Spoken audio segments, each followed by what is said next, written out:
Días y días lloviendo, semanas lloviendo aquí en las inmediaciones de la Sierra de Sintra, en Portugal. Estamos a pocos kilómetros del Océano Atlántico, a los pies de esta sierra, y cuando llueve tanto, lo sabemos todos, es, si podemos evitarlo, una buena idea el no entrar en la huerta. ¿Por qué? Aunque caminemos por los pasillos, es inevitable el pisotear y el dejar pues esa tierra, aunque sea, digo, del pasillo, más compactada de lo que nos gustaría. Realmente en estos 10-15 días pasados hemos entrado a cosechar aquellas raíces, aquellas remolachas, aquellas zanahorias, aquella espinaca, rúcula, rabanito, todo esto que vamos utilizando, que vamos gastando para la cocina, pero ni escardar ni ninguna labor así que exija alterar mínimamente la tierra, pues hemos hecho.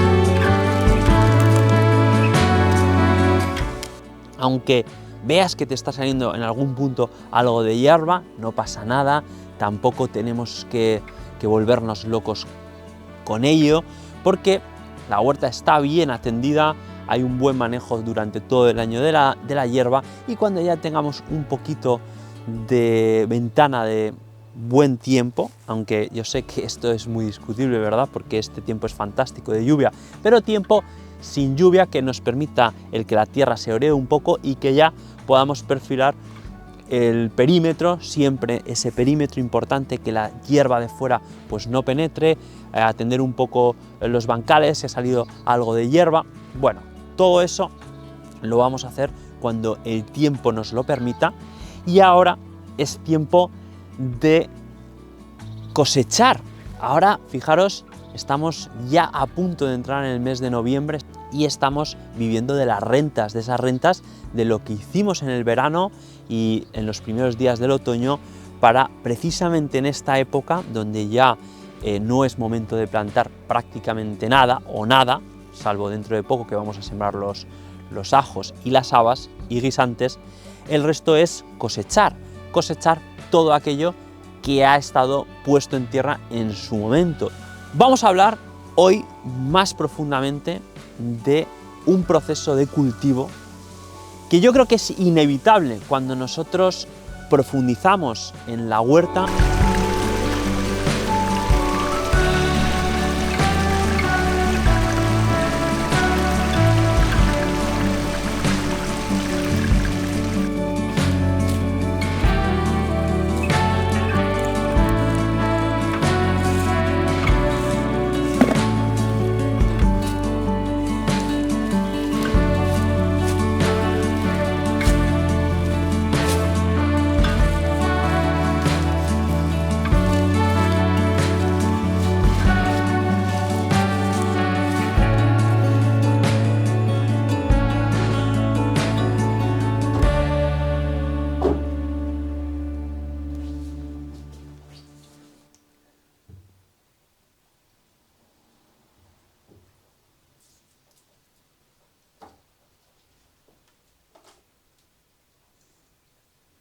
Cultivar es mucho más que poner una semilla en tierra, esperar a que nazca una planta, cosechar esa planta.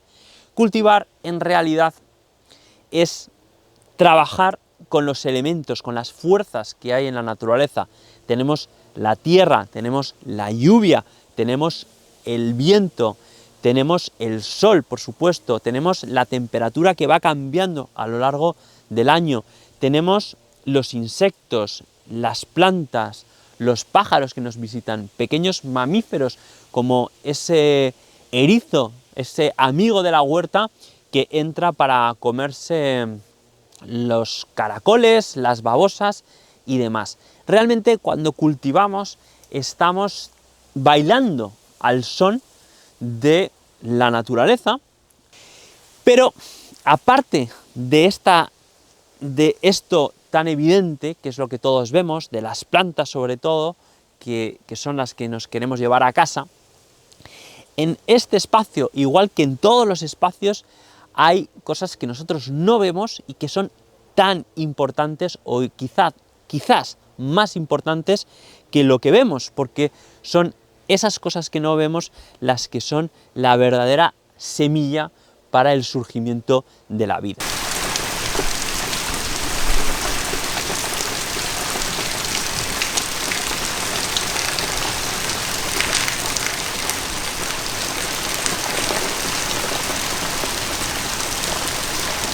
Aquí tenemos un buen ejemplo de un espacio de compostaje donde nuestro papel, el papel de las personas que han elegido este espacio, que lo han delimitado, que están aportando materia vegetal muerta, realmente es un papel secundario.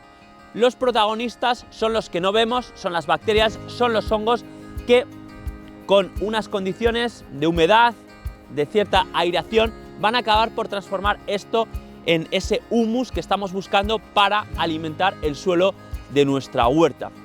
Pero nosotros no solamente podemos cultivar microorganismos para elaborar compost que nos va a alimentar el suelo y mantener la fertilidad de nuestra tierra, sino que los microorganismos que están presentes no solamente en este prado, no solamente en las hojas de los árboles, sino en todos los animales, en todos los vegetales, esos microorganismos, esos hongos, esas bacterias, en realidad nos pueden ayudar a transformar alimentos que de otra forma serían muy perecederos en alimentos con una vida útil muchísimo más larga. Por supuesto, en estas hojas que queremos llevar a compostar también hay microorganismos que no vemos. Hay bacterias, hay hongos, y son estos seres invisibles, microscópicos, o al menos invisibles para nuestro ojo desnudo, los que se van a encargar del proceso. Cuando nosotros hacemos compost, nosotros estamos imitando lo que sucede de forma natural en los suelos de un bosque, donde estas hojas caerían y gracias a una humedad, gracias a la presencia de estos microorganismos, esto va transformándose en algo, y ese algo, que podemos llamar humus, es de lo que se van a alimentar, entre otras cosas, las raíces de las plantas que están en ese bosque. Todo es una circularidad, nada se pierde. La hoja que antes tenía una función para la respiración de un árbol, después al caer no pierde una función vital. Es verdad que ya no tiene ese papel para la respiración de un árbol o para la fotosíntesis de un árbol, pero sí tiene un papel después para su propia nutrición, porque gracias a la transformación de esa hoja muerta en un alimento vivo para las raíces de ese mismo árbol, estamos viendo cómo en realidad este es uno de los mejores ejemplos de que la energía ni se crea ni se destruye, solamente se transforma. Microorganismos que cultivamos cuando estamos cultivando compost y microorganismos que cultivamos cuando estamos preparando alimentos fermentados.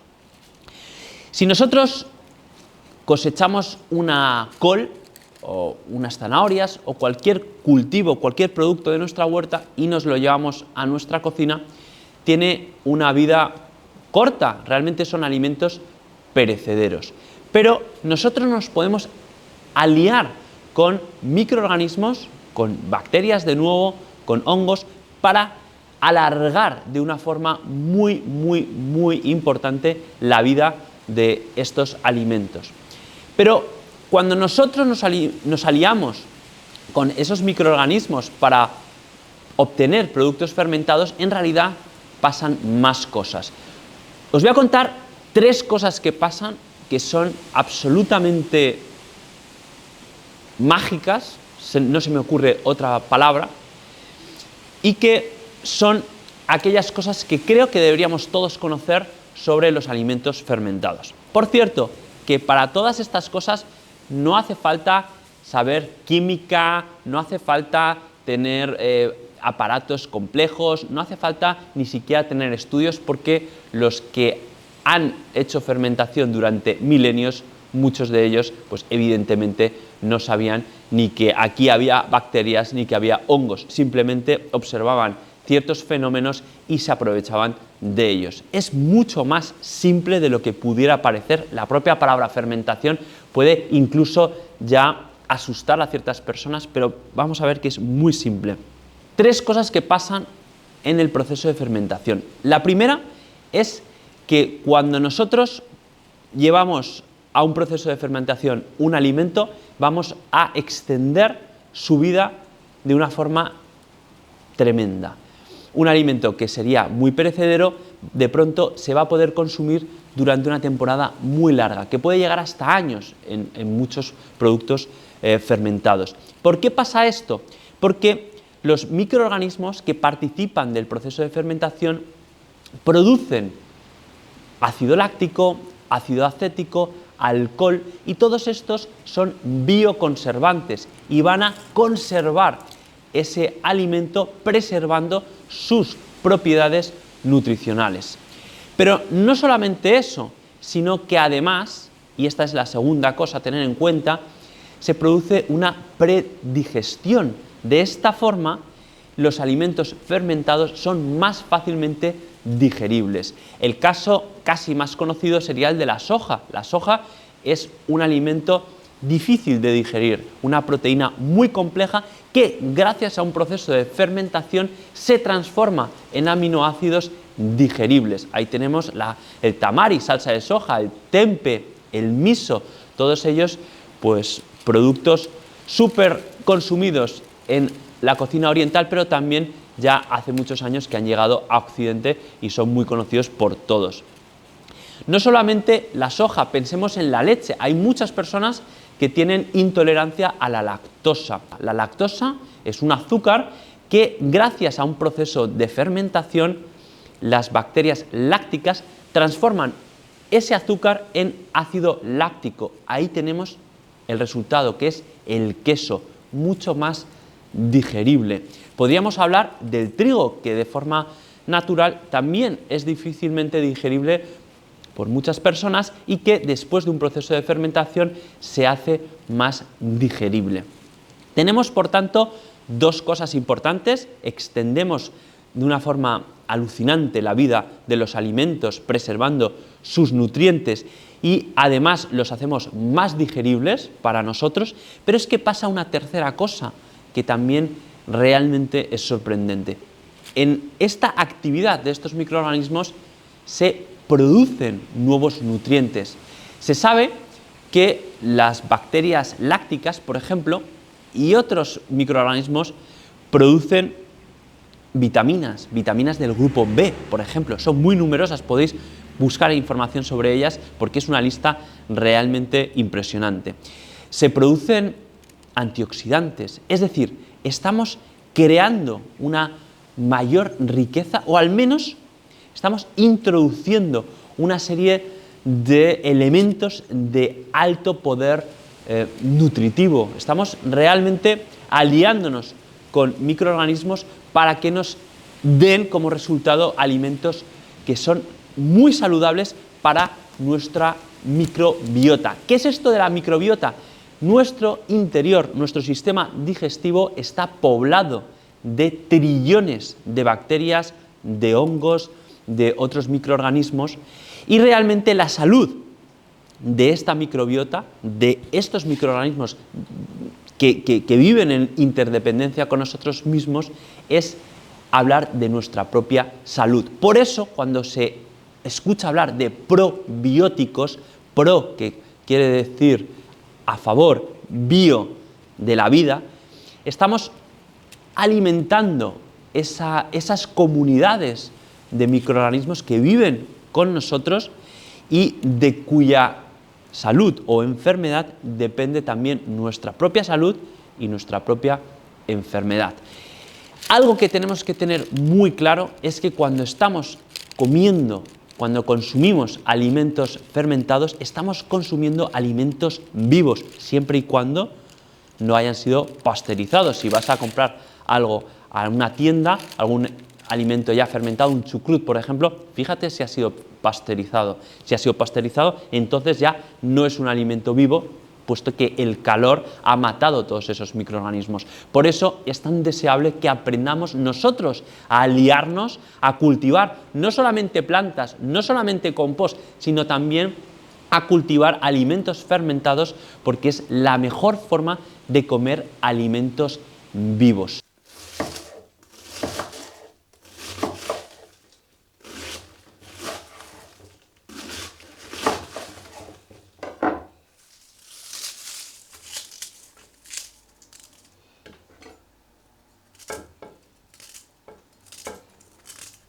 Va a ser más fácil.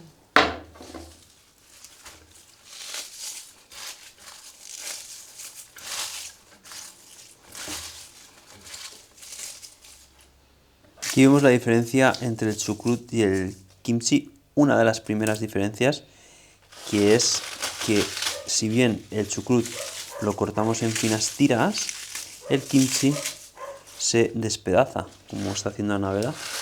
Los últimos calabacines de la huerta. Alguno queda, pero con estas lluvias llevamos 3 días sin entrar en la huerta y vamos a ver qué nos encontramos.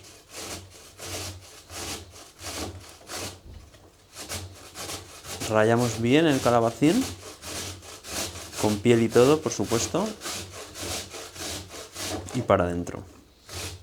Pero ¿cómo es posible que bacterias que pudieran echar a perder, que pudieran pudrir los alimentos en estos preparados fermentados no puedan entrar, ya que estamos hablando de cultivar bacterias? Y la clave está en la sal.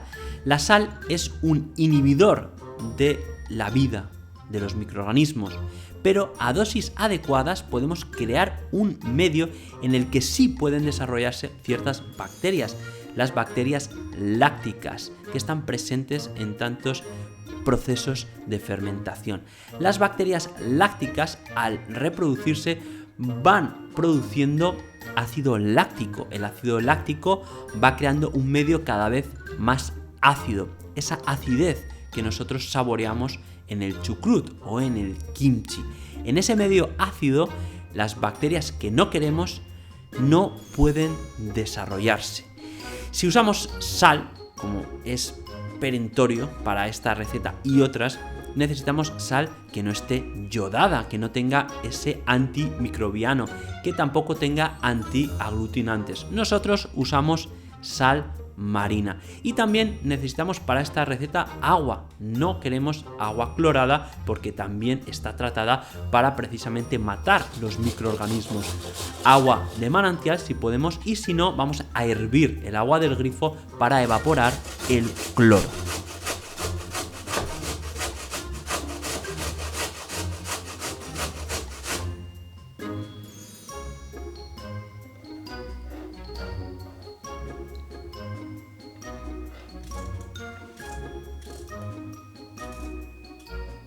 Par de nabos también, nuestros nabos, en la nevera. Y el nabo lo puedes poner también en el kimchi, por supuesto. Así que vamos a poner un poquito de nabo.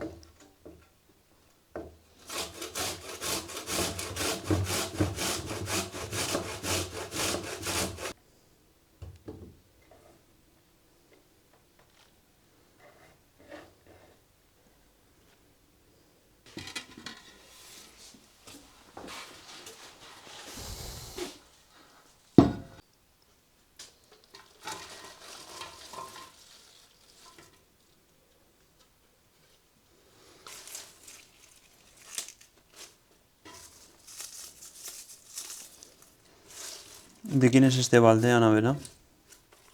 Este balde es de la madre de mi madre, mi abuela.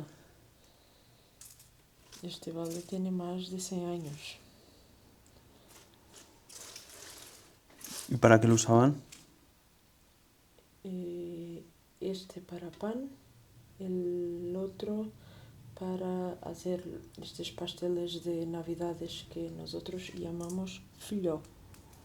Ujú. ¿Y cuándo tenemos que poner la sal a esto? Ahora que se va a hacer la mezcla del agua con el sal y la medida de sal es cuando pruebas la agua, te sabe a agua del mar. Ujú. Ese es el punto.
Agua de mar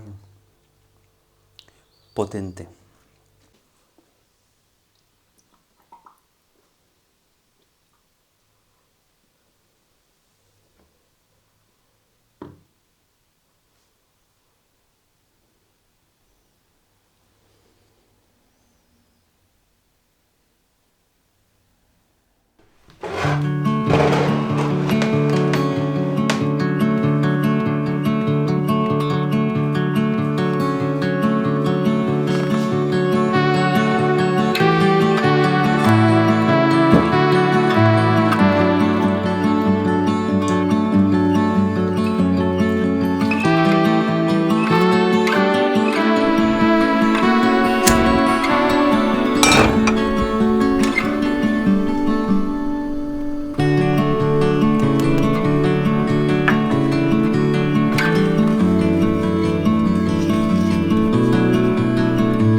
Bueno, entonces me estás contando que quieres poner la cantidad de agua en esta bechamel suficiente para que las verduras se queden con un jugo y que no quede seca la mezcla, ¿no? Exacto.